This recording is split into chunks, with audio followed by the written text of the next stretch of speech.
দেখো এর মধ্যে দিয়ে দিচ্ছি একটু হালকা বিরিয়ানি মশলা,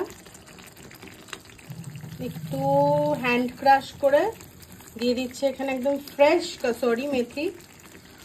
ঠিক আছে, ফ্রেশ কসুরি মেথি। আবারও তারপরে হালকা হাতে একদম নাড়িয়ে নিই। পর দিয়ে দেবো এখানে ফ্রাই করা কিছু, মানে ফ্রাইও না ঠিক, টস করে রেখেছিলাম এই যে সেই ক্যাপসিকাম, পেঁয়াজ আর টমেটো। ঠিক আছে, এটা দিয়ে দিলাম এখানে। ব্যাস, আর কিছুই করবো না, এবারে কিন্তু বন্ধ করে দেবো এটা। তাহলে দেখো এটা কিন্তু অলরেডি ডান। এবারেও কি বুঝতে পারছো না?